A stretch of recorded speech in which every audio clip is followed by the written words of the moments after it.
Life's changing around me, and I'm gonna make it mine. I'm reaching out and living by my rules. Time's moving way too fast. I wanna make it last, 'cause I'm out on my own now, and I like the way it feels.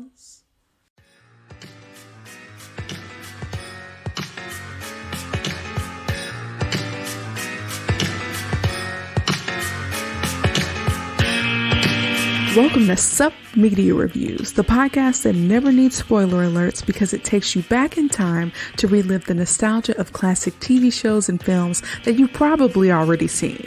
I'm your host, Kiara, and each week I'll dive into the archives to bring you my take on movies and TV shows from at least 20 years ago. From cult classics to forgotten gems, I'll review them all and give my honest opinion on their impact and whether or not they still hold up today. Join me as we revisit the iconic characters, memorable moments, and timeless themes that made these shows and films so special. So take a break from adulting and get ready for a trip down memory lane with Sup Media Reviews. What's up, home slices? Thanks so much for tuning into another episode of Sup Media Reviews. I'm Kiara, and I'm so excited to review the 1996 to 2003 television series Sabrina the Teenage Witch, featuring Melissa Joan Hart as Sabrina Spellman, Beth Broderick as Aunt Zelda, Caroline Rhea as Aunt Hilda, and Nick Bakay as the voice of Salem. As we are approaching spooky season, I am going to get into like the spooky or Halloween slight horror because I am not a horror person. Like, the horror genre is very frightening to me.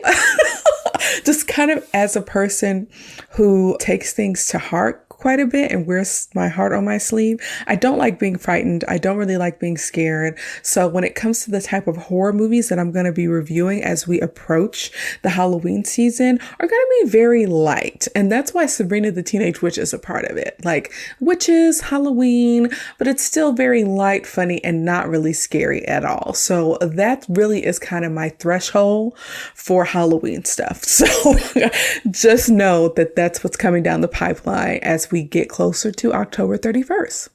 So as an adult, I learned that Sabrina the Teenage Witch was actually based on the Archie comic series of the same name. I did read a few Archie comics as a child, but they were more, was it Jughead? Or actually Archie himself. I can't remember exactly. But as a child, I loved Melissa Joan Hart and really enjoyed the show as a kid, especially as a part of the TGIF lineup on ABC. But before we get into the meat and potatoes of the review, here are a few fun facts about the show. Melissa Joan Hart didn't have to audition for the role of Sabrina Spellman, and there were no other actresses considered, as her mother Paula was a producer of the show and actually owned the rights to Archie Comics adaptations. I had no idea about this. It's kind of cool and also nepotism. So let's move on. The second fun fact is that the animatronic cat is the one that was previously used in Hocus Pocus, which came out in 1993. And yes, I will be reviewing Hocus Pocus during the spooky season. So that's pretty cool. Also, I hate animatronics. I don't know if you all have recognized that. Like, there have been a few movies I reviewed that had animatronic animals. Like Sandlot had the animatronic dog. The Terminator had a bunch of animatronic stuff in it too. I just can't stand it. It's never done well, and it's very characters at Chuck E. Cheese. I hate them.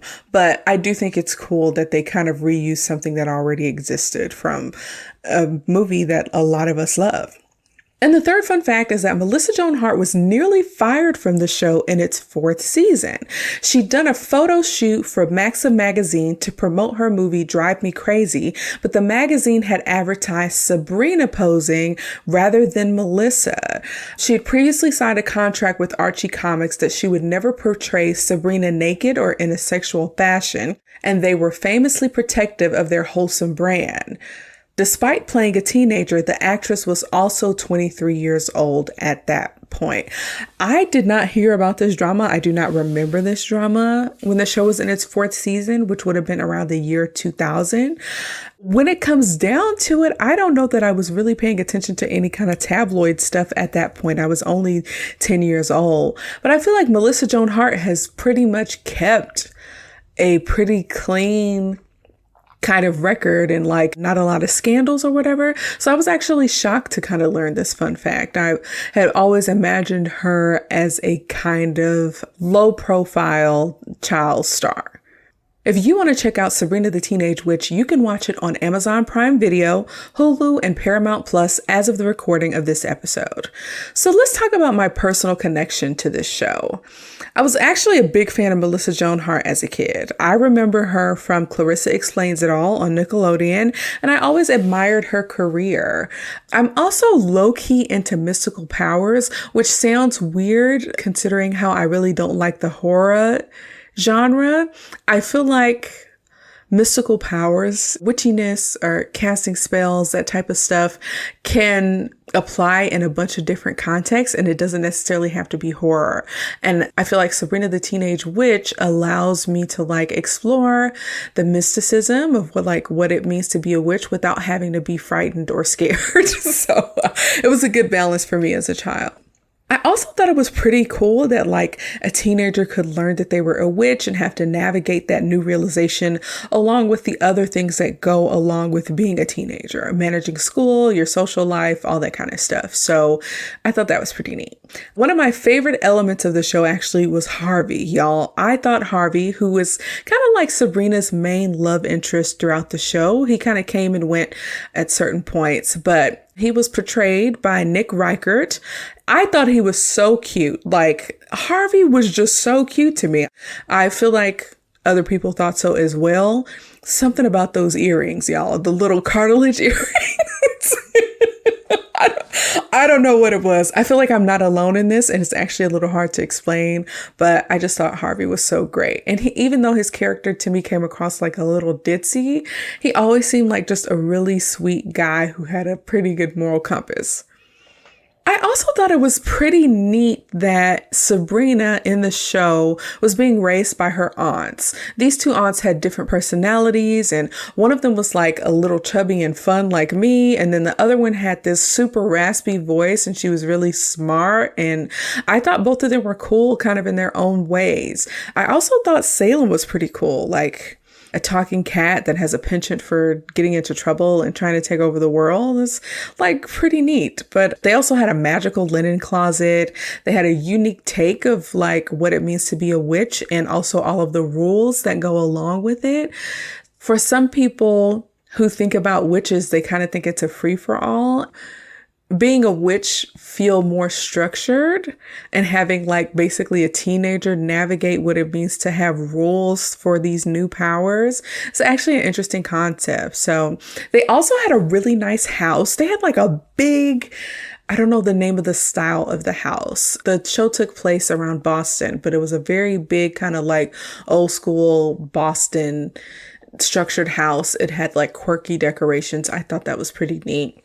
And the storylines were pretty decent. So when I was younger, I really enjoyed it. So if you had a personal connection to Sabrina the Teenage Witch back in the 90s and early 2000s, let me know. Tell me in the comments on YouTube, or let us know on our other social media platforms like Instagram or Facebook. So I'm super excited to dive into Sabrina the Teenage Witch. First, I'm going to do a quick overview of the show and the main characters, and then we'll do a deep dive into 2 iconic episodes. In Sabrina the Teenage Witch, Melissa Joan Hart portrays Sabrina Spellman, who finds out on her 16th birthday that she has magical powers. She lives with her 500-year-old aunts, Hilda and Zelda, and their magical talking cat, Salem, in the fictional town of Westbridge, Massachusetts. Throughout the show, we follow Sabrina as she learns to harness her power, learns the rules of magic, and goes from being a teen to a young adult. Here's a quick breakdown of the main characters.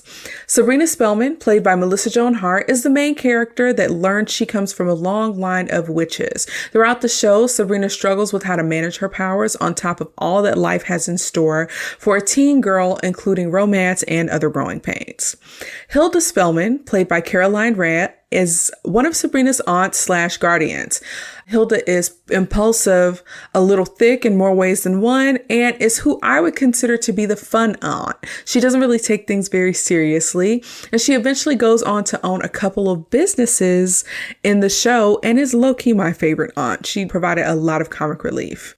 Zelda Spellman, played by Beth Broderick, is the second of Sabrina's aunts slash guardians. She's a super smart scientist and college professor. She has this really cool rasp to her voice that I always thought was really beautiful. And she's low-key kind of a stick in the mud. She plays the straight woman, basically. She's a lot more focused on following the rules and has to really get Sabrina and Hilda back in line and cover for them when they use magic irresponsibly. Interestingly enough, I can see a bit of myself in both aunts, like Aunt Hilda being kind of fun and a little chubby, and then Aunt Zelda being like, oh, I like to follow the rules a little bit and I have to take responsibility when other people mess up. So I could actually see myself in both aunts, which is kind of weird because they really played up the differences between the two. Next up, we have Salem Saberhagen, voiced by Nick Bakay. He's a 500-year-old male witch turned into a talking black cat because of his plans for world domination. Salem always came across to me as very mischievous and really focused on trying to turn back human. He's the kind of character that you hate to love because he's funny and like a little bit harmless, but he's also a crazy man who tried to take over the world. So Salem was like a comic relief in the show, and I thought it was kind of cool that they had a talking animal. Like, witches are known to have familiars, and I guess that's what he was to the family. Next up, one of my faves on the show is Harvey Kinkle, played by Nick Reichert. It's Sabrina's high school boyfriend for the first 4 years in the show. Harvey was just very cute to me, y'all. Those earrings, I just can't. But Harvey came across to me as like a little ditzy and was often caught in the crosshairs of some magical shenanigans with Sabrina. Sabrina and Harvey actually break up at a point during the show, but in the end, they run off together, having been revealed to be soulmates. So they did eventually get a happy ending, which I'm very happy about. Another character that I remember a lot is Libby Chesler, played by Jenna Lee Green. She's Sabrina's arch nemesis in high school, and I remember her being like a really good villain in the show for the first 3 seasons. And she was actually always on Harvey, like wanting to be with Harvey, and Harvey just kind of ignored her. So she is one of the villains that kind of always got her comeuppance and was always kind of on Sabrina and calling her a freak because of how weird Sabrina was. We also have another kind of villain in the show that I remember quite fondly, Mr. Willard Kraft, played by Martin Mull, who was the head teacher of Sabrina's high school and actually ended up dating both aunts Hilda and Zelda. He was really on Sabrina's case about all the weird stuff that was going on with her, but come to find out, every romantic interest that he's had in this show actually used magic on him. This man is literally a magic trick. But he was one of those annoying kind of teachers. And because he got to see Sabrina at school and at home, he was exposed to a lot more of what was going on. And he was like a victim of a lot of the shenanigans as well. There are tons of other characters as well. We have Jenny and Valerie, who were Sabrina's friends for a season each. The Quizmaster, who helped Sabrina get her witch's license. There's Josh, who was like a love interest later on in the show when they were in college years. We have Brad, the witch hunter. We also have Dreama, the really bad magic student. We also have Roxy, Morgan, and Miles, who were 3 friends slash housemates of Sabrina while she was in college. So that really kind of wraps it up for all of the characters in the show. I'm super eager to talk about this first episode. So the first episode that I'm choosing to review is season 2, episode 7, entitled A River of Candy Corn Runs Through It. So I chose this episode because it was on the list of the top 10 episodes of Sabrina the Teenage Witch, and it's actually one of the ones that I remember from my childhood. I feel like this particular episode is a great depiction of how leading a double life as a regular kid and a witch was super hectic for Sabrina. It's also a Halloween episode, which are pretty special in the show because, of course, the witchy element. So I feel like this episode really embodies the spirit of the show, and that's why I chose it. So when this particular episode opens, the set and the camera quality are still kind of low. I find that a lot of shows have really bad sets and camera qualities in their first and maybe second seasons because they're still kind of proving themselves when it comes to popularity. It does improve over time, but it's one of the first things that I noticed. Again, I love their house. It was big and witchy and like very Boston-ish. And everyone in the house, Sabrina and her aunts, are looking forward to a quiet Halloween with no family visits.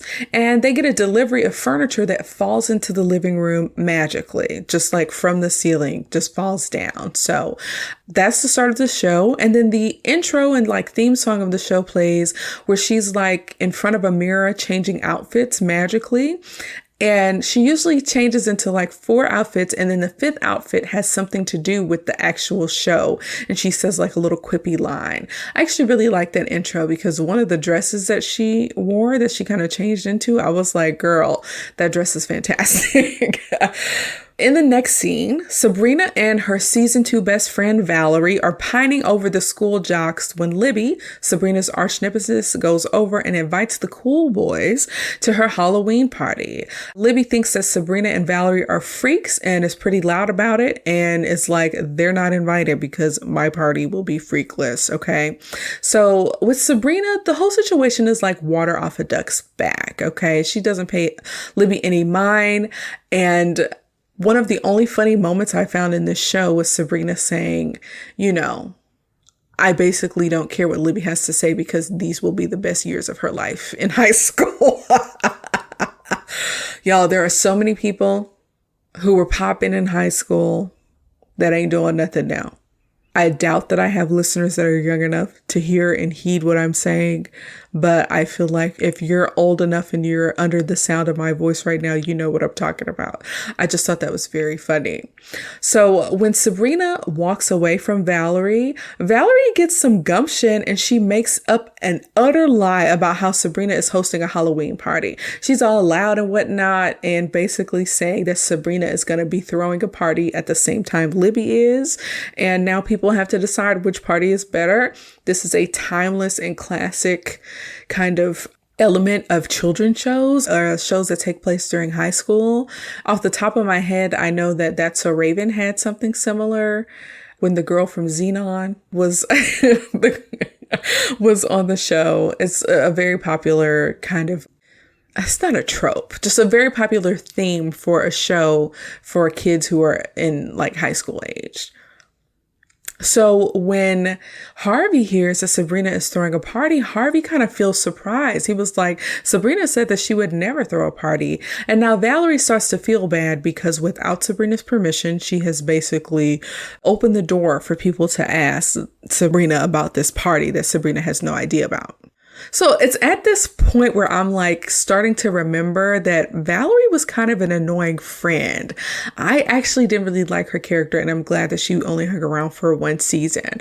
But Harvey sees Sabrina at lunch and he's like, I'm super excited about the party. And so that's when Sabrina first hears about the party. And Valerie tries to walk it back, but Sabrina, being the kind witch that she is, doesn't want Valerie to be embarrassed by having to walk back this lie that she made up, that she's like, I just have to ask my aunts. That's, the only reason why she's hesitant to say if we're having a party or not. So Sabrina takes the lead from Valerie and goes to ask her aunts for permission. So Aunt Hilda and Aunt Zelda are down. They want her to have a party. They want her to be normal. The aunts say like, we'll be here to make sure we don't have witchy stuff happening. And we want, you to have like a social life or whatever. So I was surprised they were down. They said yes, like right away. Sabrina even comes around to the idea. So she starts putting up decorations and putting out snacks, and Salem's over there eating the snacks and whatnot. He shows up a little bit in this show.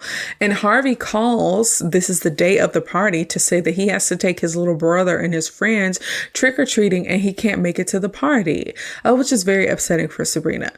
Personally, if my boyfriend was like, I can't make it to the party, I would probably cancel the party. Only reason I'm throwing the party is so we can hang out. Like, personally. But there's no way in high school that I had a boyfriend that I could invite over for a party, let alone throw a party at my house. Like, that was virtually out of the question. Not totally, but virtually. So when Sabrina gets this news, they're in the kitchen, but they hear some noise coming from the living room, and they enter the living room to find that the furniture is talking. The couch is the dad, and there are two kind of side chairs. One is a mom, and one is like a really snippy, quippy son. So the couches have personalities and feelings, and Zelda tries magic to return the furniture and like kind of zap it back to the store because they received the wrong order. But because they paid with a credit card, they can't zap away the couch until it's paid off. And I'm like, that's only half logical. Because if you're paying for something, I don't care what you do with it. Give it away, throw it away. As long as you keep paying me, like, it's cool. But I guess the couch is collateral for the credit card for the payments. I don't freaking know. So the aunts decide to go back to the store to correct the mistake and get the correct furniture, but the store is closed in the other realm because it's Halloween. It's like a freaking holiday, okay? So that doesn't work. The furniture is actually quite annoying. The couch is allergic to cats. It's a lot of animatronic stuff going on. Again, don't like animatronics, but the furniture also has something called other realm termites. I didn't talk about this very much, but there is a magical witchy realm that they have access to in their house through the linen closet. Throughout the show, they spend quite a bit of time there, but there are some things that exist in the other realm that don't exist in the human realm. And because this furniture came from the other realm, it also came with other realm termites, which when you look at them under a magnifying glass, they just look like little humans chewing on stick-like things. It's kind of ridiculous. So because they have the other realm termites, the furniture is like being eaten and won't shut up, and it's itching and all that stuff. So it's really going to pose a problem. Okay. So Valerie arrives to the house in a chicken costume, and Harvey takes his brother and a bunch of other kids trick-or-treating. And these little kids basically rob this little old lady of all of her candy. Some bad kids. So the aunts come up with the plan while Valerie's indisposed. They confine the termites to the basement somehow and are going to give the termites old furniture to eat until they can figure out how to return the talking furniture. So the party guest arrives. Nobody is in costume. Everyone is really wearing their own clothing. And Valerie's embarrassed that she's in a hideous duck costume while everybody else is dressed in street clothes. So turns out she is sewn into the costume. Yes, Valerie just annoyed the mess out of me. She got Sabrina into this huge mess where she has mortals inside her witchy house. And now she's showing up being whiny because she wore not even like a cute, like low-key sexy costume like people like to do on Halloween. She's annoying to me. I'm sorry. So we flip back to Harvey real quick. He's getting egged by the kids that he is chaperoning. How did the kids get eggs and he not know it? I don't know. But we go back to Sabrina. Sabrina comes downstairs to find boring music playing and the guests not having a good time. Like their party is not off to a good start. The aunts who were making a cauldron of candy corn messed up the recipe and now they're making like infinite candy corn. Now I'm going to pause here real quick, because I freaking love candy corn. I cannot have a lot of it. I'll say like there's only so much that I can have in one sitting. But candy corn is the freaking best. And if you disagree, you're wrong. Okay, argue with your mama. Over here at Sup Media Reviews, we love candy corn, okay? So yeah. They're making infinite amount of candy corn, and because it's magic and witchy, they can't really stop this process of candy corn coming out of this cauldron. So Val comes downstairs claiming that she heard a doorbell in the linen closet, and she actually did. Valerie said that she was confused and she thought she was losing it. But again, the linen closet is their kind of portal to get to the other realm. And so Aunt Hilda goes upstairs, opens the door to find very poorly costumed monster Halloween carolers who come to serenade the family. They start singing a song called the 12,000 Days of Halloween. So you know the song is going to take forever. So Sabrina convinces Val to stay at the party, even though she's having a hard time getting over her emotions of being dressed as a chicken and the only person in a costume, really. And then the real doorbell rings, and instead of more kids, it is the quiz master who shows up to give her a quiz to prepare for her witch's license. The quiz master is played by Alimi Ballard. He actually was like a bright spot in the show. I actually remember him quite fondly, but he comes onto the show to help her prepare to get her witch's license, kind of around the same time that a young person would get their driver's license. So this is another element of the show to kind of highlight what type of rules were in place for witches, and also to show that while she is studying and, getting her education in school, she also has to do something similar for being a witch. So again, showing these parallels in her life. So this whole time, Zelda has been carrying wooden furniture down to the basement to keep the termites satiated and away from the talking furniture that's in the living room at the party. So Hilda has to bribe the carolers with candy corn so that they'll stop singing this long song, but the party is going down the drain. Sabrina is about to end the party when the cool guys actually show up. Now, remember, Libby invited the cool guys to her party, and somehow they made it to Sabrina's. Kind of no real explanation. Unfortunately, the party is just not jumping off at all. They try to get the party going, but the termites, the other realm termites, have spread so bad that the stereo doesn't work anymore. Don't know how that happened. But the cool guys are like, Libby has a DJ. Maybe we should all head to her party. And so Valerie is like, no, y'all need to stay here. We can dance. And while she's dancing, she falls through the floor because of the termite damage. I've never been happier to see someone fall through the floor. Valerie's just getting on my nerves. I don't know.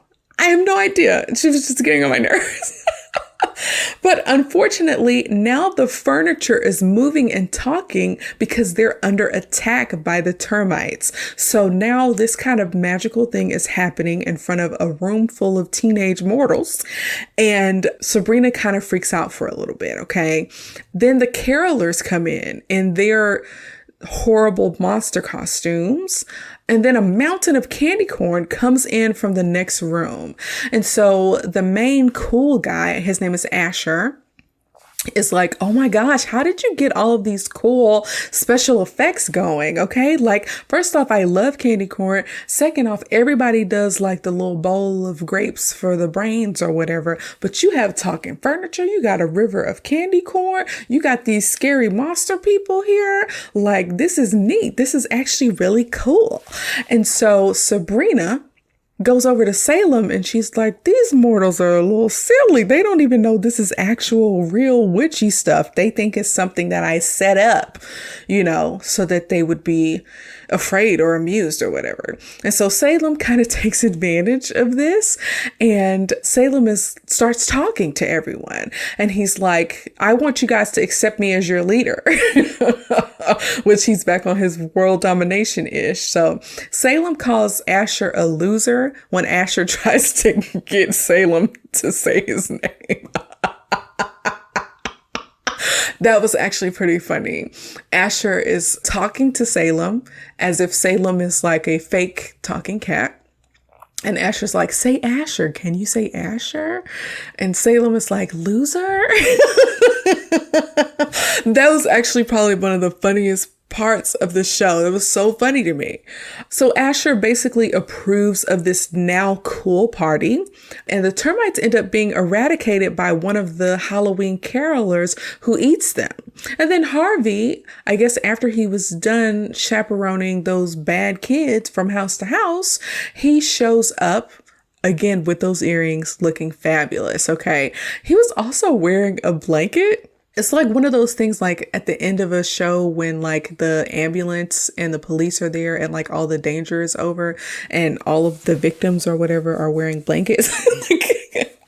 I think it was supposed to show how traumatized he was from being with kids that egged him and kids that didn't know how to act and all that kind of stuff. It was a little dramatic for me, but y'all, those earrings. And then this band shows up out of nowhere. So Sabrina does the magical flick of her finger. Nobody calls her on this. Nobody questions her on this. Now, the animatronic furniture, you can rig that. Okay. The river of candy corn, sure. Rig it. You can rig it. But flicking your finger and a door opening and a band of like 7 people. I don't know how many people are in this band, but at least 7 people are in this band with instruments. We didn't hear nothing coming from that room. That's the same room that the candy corn came from. This door magically opens, and behind the door is the band 10,000 Maniacs. Who are these people? I looked them up, and they're actually like a legit band with like 9 albums. And I tried to look and see if I knew any of their songs. Absolutely not. They were like, so by the time this episode aired, it would have been 97-ish. And I was only 7 years old, but I'm pretty musically inclined, or like I listen to different types of music, but I've never heard of this band. I don't even think I've heard of any of their songs. Do you know who 10,000 Maniacs are? Because I did not. But everyone at the party seemed really excited that there was a professional band playing here, that Sabrina was able to procure out of thin air. Nobody asked her about it. Nobody asked her, girl, you flicked your finger and that door opened and some people who were not there before are there. I don't know if she can rig that. People are giving her too much credit. But this show makes you suspend your disbelief all the time. So we're going to move on. While the 10,000 Maniacs are performing, we find out that the quiz master didn't really come by for a quiz. He's just lonely on the holidays because he actually has to work on Halloween instead of having the day off like most people who are a part of the witchy community. Libby actually shows up to the party, and Asher is like, Libby's party was over hours ago when a bunch of kids egged her house. And so Harvey has a suspicious look on his face, and looks like the house that the kids he was chaperoning, they were egging, was Libby's house, which is hilarious. If Harvey had anything to do with that, that is funny. So all of the kids have fun rocking out to this unknown band, and Sabrina has a reputation for throwing a great Halloween party. She gets to hang out with mortals, and because it's Halloween, they are none the wiser that she's actually a magical individual living in a magical house with magical furniture. So that's it for this episode. It incorporated a lot of the kinds of shenanigans that Sabrina faces quite a bit on the show. It's a merging of both the mortal and magical worlds for her. Her aunts have her back. She manages friendships, rivalries, the quizmaster, and magical foolery like all in one night. She ends up coming out victorious with her dummy mortal friends being none the wiser. So that comes up often in the show. So one thing that surprised me a little was how cheap some of the laughs are. I didn't find myself laughing a whole bunch. There were maybe 2 or 3 moments where I was like, that is funny, okay, to me. But the one kind of main joke that was the funniest to me was Salem calling Asher loser. That was hilarious. And I find that Salem, from my memory, was often a lot of the comic relief in the show. But overall, besides those few moments, I don't think that the humor translates well today. In this episode, I was still entertained and I felt like they fit a lot into 22 minutes. So the story was decent. It's just that the humor just really didn't translate to today for me. So the second and last episode that I'm going to review is from season 6, episode 1, called Really Big Season Opener. Now, this episode sticks out in my mind because of the guest star. The guest star is a member of my favorite R&B group of all time, Cisco from Dru Hill. Okay, many people only know Cisco from the smash hit, The Thong Song. That thong said I. But years before Cisco went solo, for those of you who don't know, he had a number of years as one of the main singers of the R&B group Dru Hill. Back in the day, I completely wore out their greatest hit CDs. Songs like Tell Me, In My Bed, Beauty, 5 Steps, they are all R&B classics that I absolutely love. I also want to say that it's a little hard to find racial diversity on the show, just a little. So it was nice to see some racial diversity as a part of this particular episode. So this one is actually one that I remember from my childhood, and it's pretty funny. So let's dive in. This time around, it's season 6, and Sabrina is about 22 years old and in college. The show opens to reveal Sabrina with long blonde hair, which for whatever reason, I kind of wasn't expecting. I don't remember her having many hair changes, but her having long hair ages her a little bit more than I think it should have. I actually didn't like it on her. But Sabrina is asking her aunts to borrow their sarcophagus for a student film that Miles is making and that she's going to be producing. So the aunts want to be in the movie. I don't know why they want to be in this cheap little college film, but whatever. The aunts, however, get a letter in the toaster stating that Zelda and Hilda have been assigned to scare duty, where they have to teach younger witches how to scare people, similar to jury duty. Aunt Hilda, by this time, has gained a little weight, but she still looks lovely. And as a chubby woman myself, like, I stand a thick lady. She's beautiful. So next up, we see the theme song and the opening sequence. And this time around, there's an actual theme song with lyrics, and it has been updated to reflect that she is no longer in high school and no longer really a teenager. So even though the show is called Sabrina the Teenage Witch, by the time this season comes around, she hasn't been a teenager for like 3 years. So I think that this theme song that's showing her in like different locations and out on the town and dancing, even in some like revealing clothing, it shows that she's not a teenager anymore. So we get back to the episode, and there's a brief conversation that happens with Sabrina and her housemates. We see Roxy, who is played by Soleil Moon Frye, who doesn't want anything to do with the film. Okay, she's not into it. Then we have Miles, who is played by Trevor Lesor. I'm sorry if I mispronounced that name, y'all. He is the nerd that's actually making the film and the only male housemate of the crew. And then there is Morgan, who's played by Elisa Donovan. And she's just really excited to play a cheerleader in the film. She's pretty gung-ho about it. And she is the head cheerleader in this film. So Miles and Sabrina, as both the writer and producer of the film, respectively, conduct some auditions. Roxy kind of auditions ironically and gets the part. Then they hold auditions for the main villain. And the auditions go poorly because none of the actors actually embody a real vampire. And Sabrina, because she's part of that witchy life, she knows what real vampires are actually like. So they decide to put an ad in the paper to find a starving actor who can play a vampire for exposure as opposed to money, and won't eat up their $59 budget. We have iPhones now, Androids that have really good quality cameras, but this took place about 2002. This would have come out in, I think, around 2002. I know it's over 20 years ago, but it feels impossible to make a film with $59. I don't know. $59? Dang, it costs more to do a single podcast episode here. They made a film for $59? Whatever. That was hilarious to me. But we go back to Aunt Hilda and Zelda. They find this kind of scare duty loophole where if they can teach the class how to scare in one session, they won't have to do scare duty ever again. So they get really excited about this because they want to finish scare duty early so that they can be a part of the film that Sabrina is producing. Again, not 100% sure on why they are so gung-ho about this. Maybe because they knew Shakespeare and they think they know how to act. I don't know. Or they've been acting like humans for years and feel like they would be good for the part. Or just some people want to be filmed and memorialized.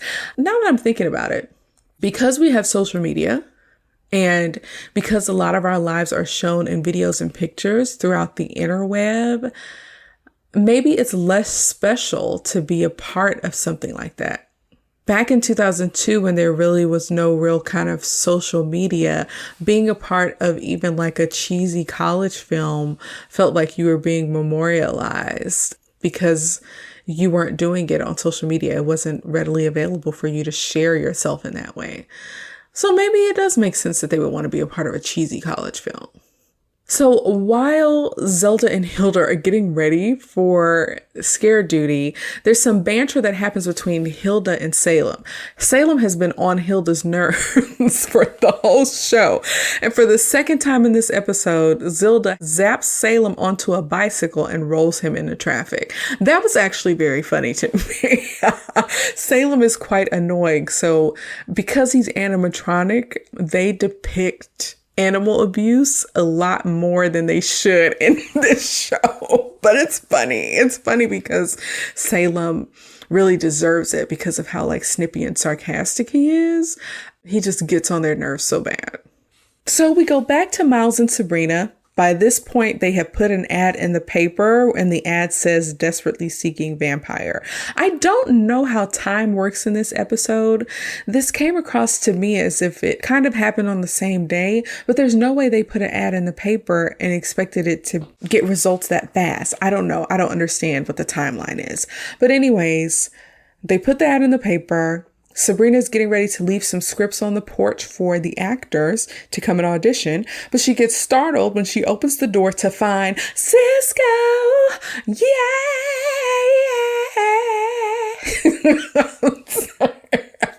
Cisco is wearing blonde cornrows and he's dressed like a vampire. And okay, I'm gonna stop here. Do y'all think Cisco is cute? I actually do. And he's also like a super amazing singer. He has like a really unique, raspy quality to his voice. But in this show, Cisco is playing a character named Vladimir Kortinsky. He uses some coded language about how he flew in from the Transylvanian Turnpike. And Miles is like, oh, it's super cool that you're in character already. Y'all, for now, for this part of the show where we get introduced to Vladimir Kortinsky, I'm going to give Cisco some props, okay? Typically, when shows try to incorporate current artists into their TV shows, they either give them very minimal parts because they don't have experience acting, or they give them regular parts and the person performs poorly. And for Cisco, I'm going to give him props for this particular scene because he did like a very good job acting, like shockingly. And because he did such a good job acting, I'm low-key mad that he didn't really pursue an acting career. In this particular scene, Cisco's Transylvanian accent is decent.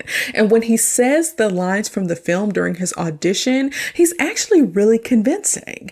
In the show, Miles and Sabrina are enveloped by his performance, and I low-key can't blame him. Like, for that to be in like a college film with the type of conviction that Vladimir/Cisco had was actually pretty good. Like, I don't give props where they're not due. I think he did a great job in this scene. Also, I really enjoy seeing a black vampire, like personally, but anyways, he ends up getting the role and he leaves the house with this really kind of sinister laugh. So back at scare duty, the aunties are dressed in witch garb and they're really kind of half-assing it on teaching the kids how to scare. The kids aren't scared at all. And one of the kids even propels a spitball at Zelda. That's a nasty look. I don't mess around with spit. You spit on me, bets are off. Okay. All bets are off. Okay. You spit on me, you're going to get the New York Tiffany, what's her name? Tiffany Pollard. You're going to get that treatment, okay? No spit, no spitballs. I don't like it. That's the grossest thing you can do to somebody. But next up, it's time for the housemates to rehearse for the film. So Miles has some sexist scenes that he wants to put in the movie, but he gets overruled by Sabrina, who ends up having to play cheerleader number 2 in the movie because they didn't cast anyone else. So Cisco shows up for rehearsal and it's time to rehearse the dinner scene where the cheerleaders carbo load before the big game. It's really interesting. I've only ever heard the term carbo loading from The Office. If you know what episode I'm talking about, let me know. I believe it's called The Race, but I've never ever heard of that term before. And I low-key don't get it or understand what it is. But when Sabrina offers Vlad the garlic bread, he winces and hides his face under his cape. So Miles plays it off to say like, oh, he doesn't want to eat the garlic bread because he's preparing for the kissing scene that he's going to do later. And then Roxy gets a paper cut on her copy of the script, and Vlad is like super interested in seeing this paperclip, like seeing this blood. So Sabrina is becoming increasingly suspicious of Vlad. The next thing she does is like uses a mirror near him and he kind of slinks away from it. Sabrina, I guess, realizes that he does not have a reflection, and she basically picks up on the fact that Vlad is actually like low-key a real vampire. And so she kind of throws the garlic bread at the others while she takes a break in her room to research this man, okay? So she goes to research him on the World Wide Web, and she comes across his acting reel, which plays out like a hologram in her room. We learn that he is an actor from the other realm. He's also a voiceover artist that has done some commercials, and he actually drinks human blood and is a legit vampire. So when Sabrina returns, Vlad is like super close to drinking Morgan's blood, but she interrupts them with more garlic bread, okay? So Sabrina takes Vlad outside to confront him. We find out there's an actor's strike in the other realm, which is actually kind of funny. And she tries to zap him away, but unfortunately, it looks like vampires are immune to witchy powers. So this is the scene where Cisco's acting takes, I don't want to say a nosedive, but the quality is not really there at this time around. Cisco's accent or Transylvanian accent does not come across very well. There's a certain type of way you have to talk to have that type of accent. I can't do it. I'm pretty bad at accents, actually. But he loses that quality that he had earlier in the show, and it just becomes a weird accent that it's like nobody talks like this. So y'all, not keeping your accent throughout a movie actually kind of really bothers me, or throughout a show, and Cisco falls apart at this point when it comes to the accent. But we flip back to Scare Duty, and Sabrina kind of zaps herself there to ask her aunts how to get rid of a vampire. And they're like, duh, stake through the heart. So Sabrina zaps herself back to the house with a stake in hand, and she comes home to find a note stating that Vlad suggested that they film at the school now. So Sabrina has to find Vlad and take care of him before he eats or drinks any of her friends.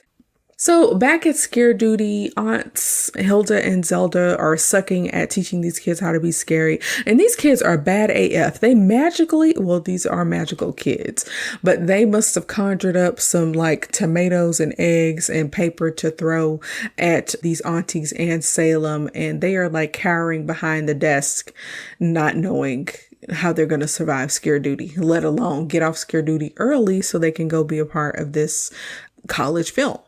Eventually, they kind of big each other's heads up and decide that they need to dig deep and scare the crap out of these kids. And so they become these fire-breathing monsters and successfully scare all of the kids. And so I guess they figured out how to scare these kids. Here's the problem. If your job is to teach the kids how to scare, I feel like scaring them is not teaching. Anyways, this must qualify. And they end up not having to do Scare Duty ever again. Now back to Sabrina and her friends or whatever. Sabrina is looking all over the school to find them, and Vlad is actually rehearsing with Morgan. So Sabrina decides to take Morgan's place as the head cheerleader just as Vlad is about to bite her.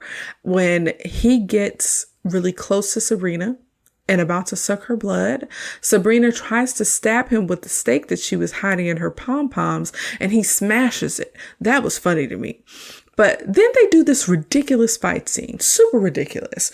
The fake Sabrina does a bunch of different flips and tumbling like a cheerleader would do in her cheerleader costume. Vlad does this weird slow-mo bow-legged walk while he's looking for Sabrina around the school. That's very funny. And then she uses an overhead lighting fixture to kick Vlad, and then she throws herself into the door on accident. And that was very funny to me as well. It's freaking hilarious because fake Cisco ends up getting thrown around. Like, when I say fake, I mean these are stunt doubles. Then something weird happens and they start climbing on the walls and going super slow-mo before engaging in like this hand-to-hand martial arts combat. It's really in like the vein of Matrix and Crouching Tiger, Hidden Dragon. It's kind of funny because shows like this take a lot from pop culture and what's happening in the moment. I don't know when Crouching Tiger, Hidden Dragon came out. Let's see. Okay, Crouching Tiger, Hidden Dragon came out in 2000, which would have been right around the time this episode came out. No, about a year or two before.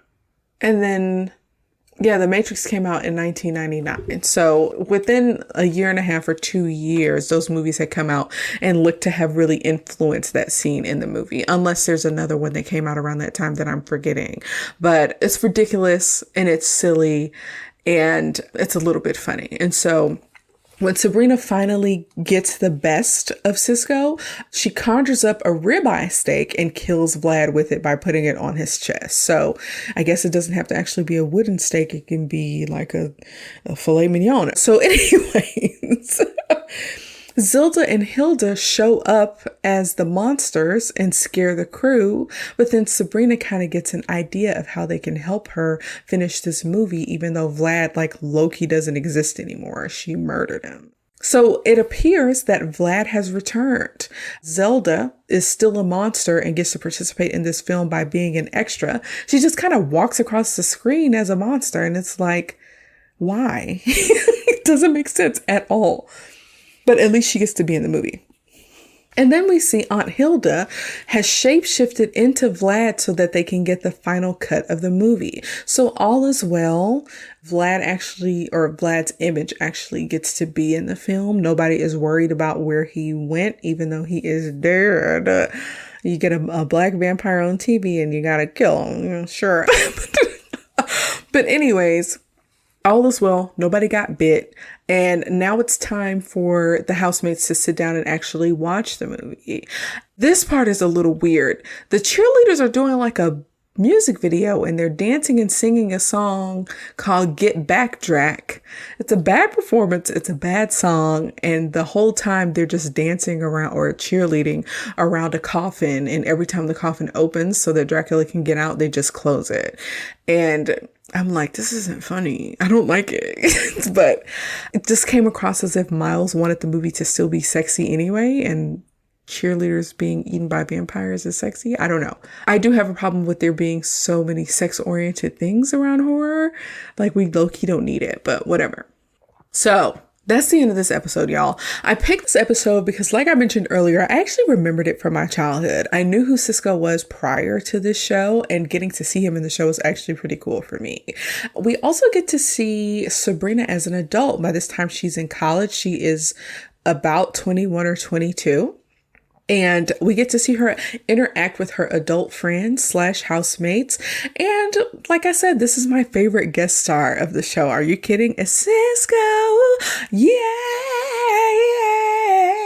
Ooh, that dress so scandalous. Like, that's iconic for me personally. Okay. So yeah. Also, yeah, I'm still mad. I'm still mad that Cisco didn't do more acting. He did a decent job in this, okay?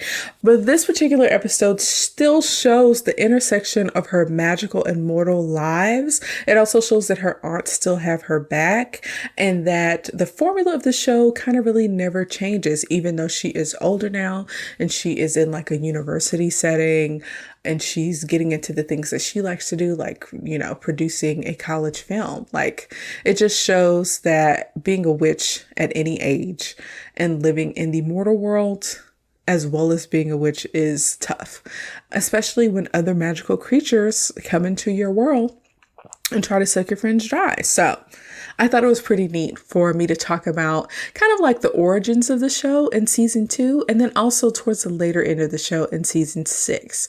The show did only have 7 seasons, so we kind of did the span of most of the show. So that's it for Sabrina the Teenage Witch. I mean, at the end of each review, I ask if the show or movie holds up to date and if it's worth a rewatch. As far as it holding up, I feel like that's mostly a yes. It was nice to see the characters that I love. The storyline was pretty decent. The shenanigans were decent. And even though the episodes were only 22 minutes long, I feel like they packed a lot of information into each show. The story was well told and paced, interestingly enough, to get to 22 minutes. Overall, while rewatching, I was entertained, but not necessarily enthralled. There were not as many laughs as maybe I remember. The laughs came across as really cheap. And there were only some things where I was like, this is legitimately funny or legitimately silly. It just wasn't as funny as I remembered. But I always found that women-led stories where like the main character discovers a special trait or a special power or ability was really appealing to me as a child. Like, that's one of the reasons why I fell in love with Princess Diaries. Like, waking up as a teenager and being like, I'm a princess. Like, how cool is that? Waking up on your 16th birthday to find out you have magical powers. Like, how cool is that? This gelled with my vibe back in the day, okay? But now that I'm older, I feel like those types of storylines may have actually lost a little bit of their appeal. So for that reason, I low-key don't know if it's worth a rewatch. Like I said, while I was reviewing these 2 episodes, the show really isn't as funny as I remember it. They use a laugh track instead of a live studio audience, which makes sense because they had to do so many kind of behind the scenes stuff. Like, if you're doing a show that's full of magic, the audience is not going to be able to see the effects that you have to put in, or they're going to be able to see like how Salem works and he's an animatronic cat, right? So it makes sense that they didn't do the show in front of a live studio audience. But that also means that they had to insert the laugh tracks, and it makes the laughs feel forced and like maybe they aren't always in the right place. The laughs feel a little bit cheap to me. So that kind of really took away from the experience. And I can't really tell if the show actually was never really that funny and I was just like a child, like because I was younger, or has humor overall, like what we think is funny in the real world, has it just changed over time? And Sabrina just doesn't really fit into that anymore. I don't know. I feel like I'm having a little bit of a hard time explaining it because on one hand, I'm saying, yes, the show holds up, like the story is good and that part holds up, but that it's not worth a rewatch. I hope I'm doing an okay job at explaining why I'm saying yes on the holding up and no on the rewatch. I actually tried to rewatch it just a few years ago and didn't make my way through it. And I think part of this is the reason why, really. One thing I also want to point out that I didn't really realize until rewatching for this episode is that Melissa Joan Hart did not really evolve her acting skills over time. It's one thing to, be portraying a 16-year-old who has their own awkwardness or whatever, like in seasons 1 and 2, and for it to feel like she is younger, she is in high school, and there's a certain level of like finding yourself that you have to do. But once she moved on to college in season 6, it felt like her acting level kind of stayed the same. The subject matter changed, the setting changed, she was in college, but the level of her acting ability and the more sure of herself she should be at the age of 21 or 22 didn't come across for me. I don't know that Melissa Joan Hart had really evolved very much over time.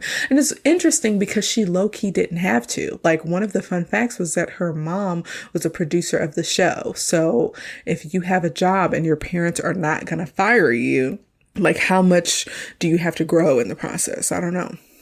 But I think because of the type of humor, the kind of lack of good acting, and the time period, Sabrina the Teenage Witch is actually one of those shows that you either have to really love to want to rewatch, or it's just one of those things where you had to be there.